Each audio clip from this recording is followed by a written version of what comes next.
कुछ स्वादिष्ट है बनाना तो playrecipes.com पे जरूर है आना। गरीब बेटी का दुख। श्रीरामपुर नाम के गांव में एक राम नाम का किसान रहा करता था। उसके पत्नी का नाम था राधा। राधा को एक बेटी थी जिसका नाम था सुहानी। सुहानी बहुत ही समझदार थी। वो स्कूल में जाया करती थी। राम हर दिन खेत में जाकर अपना काम किया करता था। उसके साथ राधा भी हाथ बटा दिया करती थी। उससे राम को बहुत मदद हो जाती थी। एक दिन राम को अच्छा नहीं लग रहा था। तब राधा राम से, अजय आपको अच्छा नहीं लग रहा है तो आप थोड़ा आराम कर लीजिए। राधा, मैं आज सोच रहा हूँ घर पर रहकर ही आराम कर लूँ। हाँ, आप ऐसा ही कीजिए। मैं खेत में जाकर देखती हूँ, ठीक है? ठीक है राधा, मगर जल्दी वापस आना। हाँ ठीक है। अब राधा खेत में काम करने के लिए चली जाती है। खेत में जाते ही वो काम करने लग जाती है। काम करते करते उसे शाम हो जाती है। उसका उसे पता भी नहीं चलता। वो शाम होने पर घर जाने के लिए निकलती है। तभी उसे घर जाने के लिए बहुत देर हो जाती है। वो जल्दी जल्दी घर जाने के लिए निकलती है। तभी उसे रास्ते में बारिश लगती है। बारिश की वजह से राधा एक पेड़ के सहारे खड़ी रहती है। वो तेज़ बारिश में पूरी तरह से भीग जाती है। बहुत देर होने के बाद भी बारिश कम होने का नाम ही नहीं लेती। इसीलिए राधा घर जाने के लिए निकलती है। तभी उसे रास्ते में जाते जाते पैर को कुछ काट लेता है। उसे वक्त ही नहीं मिलता कि उसे किसने काटा है ये देखने के लिए। वो जल्दी जल्दी में घर पहुंच जाती है और घर जाकर अपने कपड़े बदलकर खाना बनाने के लिए लगती है। तभी सुहानी उसके पास आकर उसे कहती है, माँ, तुम्हारे पैर में क्या हुआ है? देखो, उस पर कितनी सूजन आई हुई है। अरे हाँ, खेत से जल्दी जल्दी आते समय पैर को किसी कीड़े ने काटा होगा। कल तक अच्छा हो जाएगा। चलो हम खाना खाते हैं। राधा खाना लेकर आती है और सभी खाना खाने बैठ जाते हैं। तभी राम राधा से, राधा, खेत में जाती हो तो थोड़ा जल्दी आया करो। आज देखो, देर हो जाने की वजह से बारिश में भीग गई ना। हाँ जी, कल से घर जल्दी आऊँगी। ऐसा बोलकर वो सब खाना खा लेते हैं और खाना खाकर सभी सो जाते हैं। राधा अगले दिन सुबह जब उठती है तब वो देखती है कि उसका पैर अब बहुत सूज गया था और उसे उसके पैर से उठा भी नहीं जा रहा था। उसे कुछ समझ में ही नहीं आ रहा था कि ये सब क्या हो रहा है। जब वो सुबह नहीं उठी तो राम उसे देखता है तो वो उठी हुई बिस्तर पर पड़ी हुई थी। उसे देख राम राधा से, राधा, आज उठना नहीं है क्या? सुबह हो गई है। अजय, मुझसे ये पैर हिलाया ही नहीं जा रहा। मैं क्या करूं? मैं कब से उठकर बैठी हूँ मगर उठ नहीं पा रही हूँ। अरे कुछ नहीं, तुम आराम करो, थोड़ी देर ठीक हो जाएगा। अजय, ये पैर अंदर से बहुत दर्द कर रहा है। मुझे कुछ समझ में नहीं आ रहा है। मैं मेरा काम करके आता हूँ, बाद में तुम्हें वैद्य जी के पास लेकर जाऊंगा, ठीक है? हाँ जाओ, जल्दी अपना काम करके वापस आना। हाँ, तुम्हारे पास सुहानी रहेगी। मैं जल्द ही वापस आता हूँ। जी। ऐसा कहकर राम घर से काम करने के लिए चला जाता है। जब राम घर वापस आता है तो वो देखता है कि राधा को बहुत तेज बुखार चढ़ा हुआ है। ये देख राम जल्दी से वैद्य जी को बुलाने जाता है। तभी वैद्य जी से राम, वैद्य जी, मेरी पत्नी राधा को बहुत तेज बुखार है और कल उसके पैरों को कुछ काटा भी था। उसके वजह से उसके पैर में सूजन भी आ गई है। आप जल्दी चलिए वैद्य जी, मुझे बहुत चिंता लग रही है। ठीक है राम, चलो मैं आता हूँ। मुझे देखने के बाद ही पता चलेगा कि उसे क्या हुआ है। ठीक है वैद्य जी, आप जल्दी चलिए। चलो राम। ऐसा कहकर राम के साथ वैद्य जी चलने लगते हैं। वो जल्दी ही राम के घर पहुंच जाते हैं। घर में राधा बुखार से फनफना रही थी।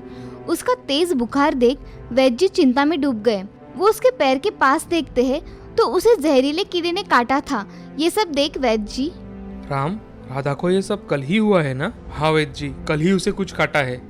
इसे किसी विषारी कीड़े ने काटा है राम, इसीलिए उसका विष इसके पूरे शरीर में फैल गया है। मैं कुछ दवाइयाँ देता हूँ, तुम इसे वक्त पे देते रहना, ठीक है? मैं शाम को आकर देखता हूँ कि इसकी तबीयत में सुधार है या नहीं। जी वैद्य जी, ये दवाई खाना खाने के बाद ही देनी है ना? और ध्यान रहे, उसको उठने मत देना, नहीं तो ज़्यादा तकलीफ होगी। जी वैद्य जी। ऐसा कहकर वैद्य जी वहाँ से चले जाते हैं। राम राधा को खाना खिलाकर उसे दवाइयाँ देता है। ये सब देख राधा राम से, अजी, मेरी वजह से आपको ये सब करना पड़ रहा है ना? मुझे नहीं लगता मैं अब ज़्यादा देर तक जिंदा रह पाऊंगी। अरे राधा, तुम कुछ भी बोलती हो। तुम्हें पता भी है तुम क्या बोल रही हो? मैं तुम्हारे बिना कैसे जी पाऊंगा बताओ? और हमारी फुलसी बच्ची का क्या होगा? अजी, मुझे लगता है मैं अब आपके साथ कुछ दिनों की ही मेहमान हूँ, इसीलिए आप मेरे जाने के बाद दूसरी शादी कर लेना। मेरी बच्ची को माँ का प्यार भी तो मिलना चाहिए ना। राधा तुम ऐसा क्यों बोल रही हो? कुछ नहीं होगा तुम्हें। अब मैं थोड़ा आराम करती हूँ। ऐसा कहकर राधा अपनी आंखें बंद करके सो जाती है। तभी राम अपने बाकी के काम कर लेता है, मगर शाम होने पर भी राधा नहीं उठी, इसीलिए राम उसे उठाने चला जाता है। राधा का बदन ठंडा लगा तो राम ने उठाने के लिए उसे हिलाया तो उसे महसूस होता है कि राधा बेहोश है। वो वैद्य जी के पास चला जाता है और वैद्य जी उसके साथ चले जाते हैं। राधा को देखते ही राधा को देख वैद्य जी, राम, राधा अब इस दुनिया में नहीं रही। नहीं वैद्य जी, ऐसा कैसे हो सकता है? अभी तो राधा ठीक थी ना? राम, खुद को संभालो। मैं जो कह रहा हूँ वो सच है। उसके शरीर में जहर का असर ज़्यादा हुआ था, इसलिए मैं उसे बचा नहीं सका। ऐसा कहकर वैद्य जी वहाँ से चले गए। राम का तो जैसे जीवन उजड़ गया था। वो राधा के अंतिम संस्कार करके घर पर अपने बच्ची के साथ वक्त बिताता था। राम अब उदास रहने लगा था, मगर अपने बेटी की खातिर दूसरी शादी करने के लिए मान जाता है। थोड़े दिनों बाद राम सुजाता से शादी कर लेता है। सुजाता से राम, सुजाता, तुम्हें सुहानी को अच्छी तरह से संभालना है, जैसे मेरी पहली पत्नी राधा संभाला करती थी। जी आप उसकी चिंता मत कीजिए, मैं सुहानी का अपनी बेटी की तरह ही ख्याल रखूंगी।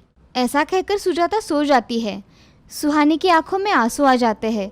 वो सूखी रोटी खा लेती है और वही सो जाती है। शाम को राम घर पर आता है तो वो सुहानी के पास चला जाता है।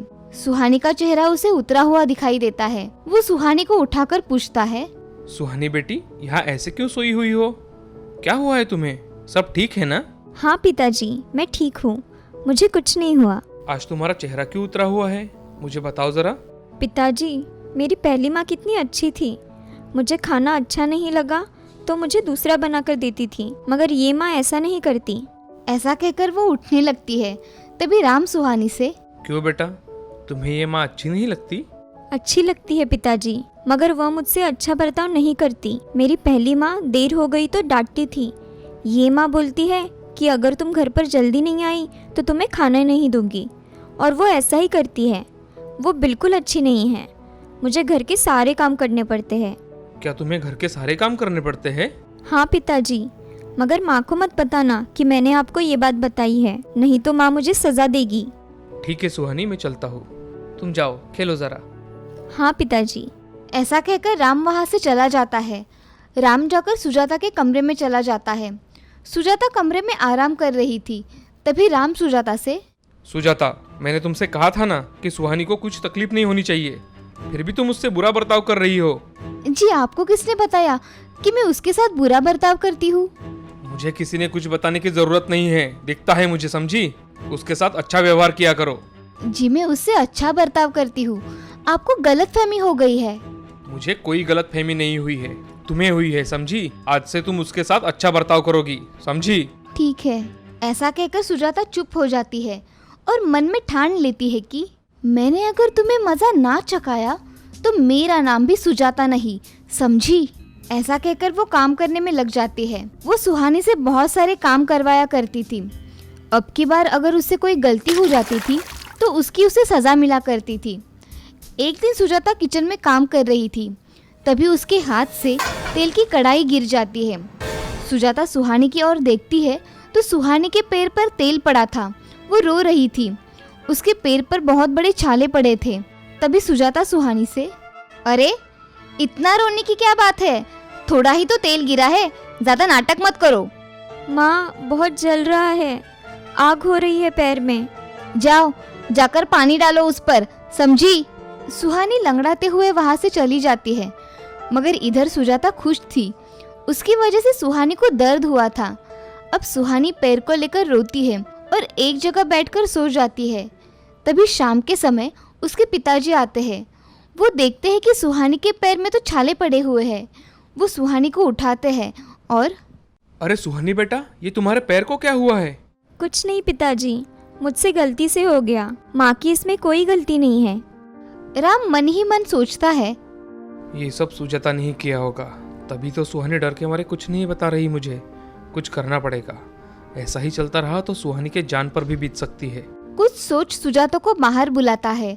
तभी सुहानी चौंक कर राम की ओर देखती है। तभी राम, सुजाता, जल्दी बाहर आओ। जी आपने बुलाया, क्या हुआ है? इसके पैर को क्या हुआ है? तुम घर में होते हुए तुम्हें कुछ पता नहीं? सुजाता अब बहुत डर जाती है और मन में सोचती है, इस सुहानी ने कुछ बताया तो नहीं होगा, नहीं तो आज मेरी कुछ खैर नहीं है, मुझे आज सच बोलना ही पड़ेगा। अजी, मेरे हाथ से गरम तेल की कढ़ाई गिर गई थी और सुहानी तभी वहाँ ही थी, उसके पैर पर जाके गिरी। इसमें मैंने कुछ जानबूझकर नहीं किया, गलती से हो गया। सच कह रही हो? अगर ये झूठ निकला ना तो तुम्हें मैं हमेशा के लिए तुम्हारे मायके भेज दूंगा, समझी? सुजाता ये सब सुन बहुत डर जाती है और उसे महसूस होता है कि वो कितनी गलत थी। और सुजाता कहती है, मैं अंधी हो गई थी, मैंने अपनी ही बेटी को ठेस पहुंचाई, मैं अब से ऐसा कुछ नहीं करूंगी, मेरा यकीन करो। ये आखिरी मौका है तुम्हारा सुजाता, अगली बार अगर ऐसा कुछ हुआ ना तो मैं तुम्हें माफ नहीं करूंगा और मेरी बेटी की खुशी ही मेरे लिए सब कुछ है। मेरे बुरे बर्ताव के लिए मुझे माफ कर दीजिए। सुहानी अब उसके पास आकर बोलती है कि माँ, तुम माफी मत मांगो, तुम तो मेरी माँ हो ना, मेरी अच्छी माँ। ये सब सुन सुजाता की आंखें भर आती है, वो सुहानी को गले लगा लेती है। अब राम भी ये सब देख बहुत खुश हो जाता है। अब वो तीनों खुशी खुशी एक साथ रहने लगते हैं। इस कहानी से हमें ये सीख मिलती है कि जिंदगी में हमेशा अच्छे कर्म करते रहना चाहिए, कभी भी बुरे कर्म नहीं करने चाहिए, किसी के साथ भी बुरा बर्ताव नहीं करना चाहिए। श्रीरामपुर नाम के गांव में शिवा और उसकी पत्नी गौरी रहा करती थी।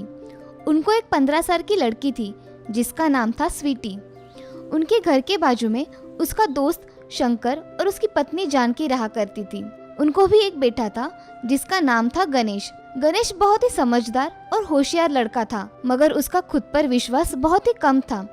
एक दिन उसके पिताजी और गणेश बाहर घूमने जाते हैं। तभी शंकर गणेश से, बेटे, अगले सप्ताह तुम्हारी परीक्षा है ना, तुम्हारी तैयारी कैसे चल रही है बेटा? बाबा, मैं तैयारी कर रहा हूँ। अच्छी तरीके से पढ़ाई करना बेटा, परीक्षा में अच्छे मार्क्स आने चाहिए। हाँ बाबा, मैं अच्छी पढ़ाई करूँगा। अच्छा चलो अब घर चलते हैं, बहुत देर हो गई है, जानकी राह देख रही होगी। हाँ बाबा, चलते हैं।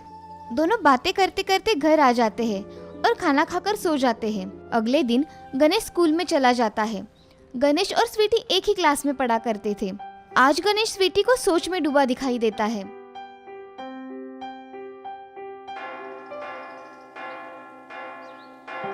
गणेश, तुम्हें क्या हुआ है? आज तुम्हारा क्लास में ध्यान ही नहीं है। स्वीटी, अगले सप्ताह परीक्षा है, मैं सब कुछ अच्छे से याद कर पाऊंगा या नहीं?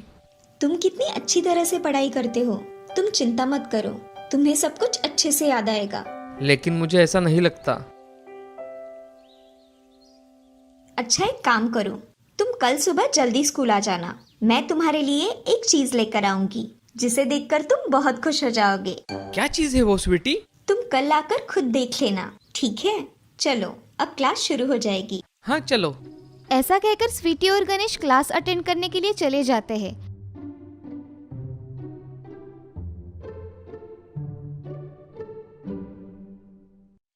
उनके स्कूल की छुट्टी हो जाने के बाद वो दोनों घर चले जाते हैं। अगले दिन दोनों भी स्कूल में जल्दी आ जाते हैं। तभी स्वीटी गणेश से कहती है, गणेश देखो, मैंने तुम्हारे लिए क्या लाया है। क्या लाया है? जल्दी दिखाओ मुझे। स्वीटी ने अपने बैग में से एक माचिस की डिब्बी निकाली और गणेश के हाथों में रख दी। तभी गणेश, ये क्या है स्वीटी? ये तो एक माचिस की डिब्बी है, इसमें कौन सी खास बात है? अरे गणेश, ये कोई आम माचिस की डिब्बी नहीं है, ये एक जादुई माचिस की डिबिया है। ये तुम्हारी हर इच्छा पूरी करेगी। तुम इसे तुम्हारे पास रखो और अच्छी तरह से पढ़ाई करो। सच में स्वीटी? क्या इससे मेरी पढ़ाई अच्छी तरह से होगी? हाँ जरूर होगी, मगर तुम्हें एक बात ध्यान रखनी होगी कि इस डब्बी को खोलना नहीं। और दूसरी बात, तुम्हें पढ़ाई अच्छी तरह से मन लगाकर करनी होगी। तुम्हें पता है ना स्वीटी, मैं पढ़ाई बहुत अच्छी तरह से करता हूँ, मगर हमेशा मेरे मन में डर लगा रहता है। हाँ मुझे पता है। आज तुम इसे तुम्हारे साथ लेकर जाओ और कल मुझे स्कूल में वापस कर देना, समझे? ठीक है स्वीटी, चलो अब हम क्लास में जाते हैं। अब स्वीटी और गणेश क्लास में जाते हैं। शाम को स्कूल छूट जाने के बाद दोनों घर चले जाते हैं। घर जाने के बाद गणेश वो माचिस की डिब्बी अपने पास रखकर पढ़ाई करता है। उस रात वो जल्दी पढ़ाई करके सो जाता है। अगले दिन उसे अच्छी तरह से सब पढ़ा हुआ याद आता है। अगले दिन गणेश स्वीटी को माचिस लौटाने के लिए स्कूल के गेट के पास मिलता है। तभी स्वीटी उसे देखती है और देखते ही उसके पास चली जाती है। अरे गणेश, कैसा रहा तुम्हारा कल का दिन? इस जादुई माचिस की वजह से मेरा कल का दिन बहुत अच्छे से गया। ये लो तुम्हारी जादुई माचिस। स्वीटी गणेश से माचिस लेकर अपने बैग में रख देती है और दोनों क्लास अटेंड करने के लिए चले जाते हैं। 5 दिन बाद उनका एग्ज़ाम होने के कारण गणेश और स्वीटी दोनों भी बहुत मन लगाकर पढ़ाई करते हैं। एग्ज़ाम के एक दिन पहले गणेश स्वीटी से, स्वीटी, क्या तुम तुम्हारी जादुई माचिस मुझे एक दिन के लिए दोगी? जब वो जादुई माचिस मेरे पास रहती है तो मैं बहुत अच्छे से पढ़ाई कर पाता हूँ। हाँ, क्यों नहीं, ज़रूर दूंगी।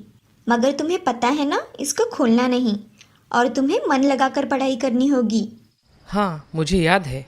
ऐसा कहने के बाद स्वीटी उसे जादुई माचिस दे देती है और घर चली जाती है। गणेश भी घर जाकर माचिस एक जगह रखकर अपनी पढ़ाई मन लगाकर करता है। अगले दिन गणेश पेपर बहुत अच्छे से देता है और गणेश स्वीटी को मिलने के लिए क्लास के बाहर रुकता है। थोड़ी देर बाद स्वीटी वहाँ आ जाती है। स्वीटी, मेरा आज का पेपर बहुत अच्छा गया है। ये सब इस जादुई माचिस की वजह से हुआ है। ये लो तुम्हारी जादुई माचिस। और हाँ, मुझे जादुई माचिस देने के लिए बहुत बहुत धन्यवाद। तुम्हारा पेपर अच्छा गया, इसका मतलब तुम्हें मार्क्स भी अच्छे मिलेंगे। चलो, अब बाकी के पेपर की भी अच्छी तरह से तैयारी करते हैं। हाँ स्वीटी, चलो अगले पेपर की तैयारी करेंगे। ऐसे दोनों बातें करते करते घर चले जाते हैं और घर जाकर अगले पेपर की तैयारी करते हैं। अब दोनों के पेपर खत्म हो जाते हैं और 1 महीने बाद उनके एग्ज़ाम का रिजल्ट आता है। दोनों भी स्कूल में अव्वल नंबर से पास होते हैं। स्कूल में गणेश का पहला नंबर आता है और स्वीटी का दूसरा नंबर आता है। तभी स्कूल के टीचर गणेश को फूल देकर सत्कार करते हैं। गणेश के साथ स्वीटी का भी सत्कार होता है। वो दोनों बहुत ही खुश होते हैं और गणेश स्वीटी से कहता है, स्वीटी, तुम्हारी माचिस की वजह से आज मेरा पहला नंबर आया है। ऐसा कुछ नहीं है गणेश, ये सब तुम्हारी मेहनत का फल है।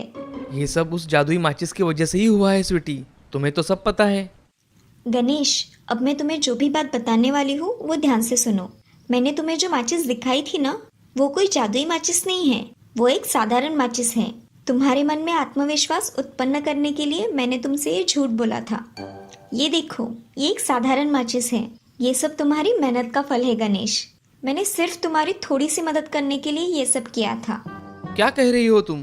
क्या ये जादुई माचिस नहीं है? नहीं, ये जादुई माचिस नहीं है। ये तो तुम्हारी मेहनत का नतीजा है। तुमने खुद पर विश्वास रखकर पढ़ाई की और उसका फल तुम्हें मिला है। क्या ये मैंने खुद किया है? हाँ। आज मैं बहुत खुश हूँ। आज तुम्हारी वजह से मैंने मेरा आत्मविश्वास पाया है।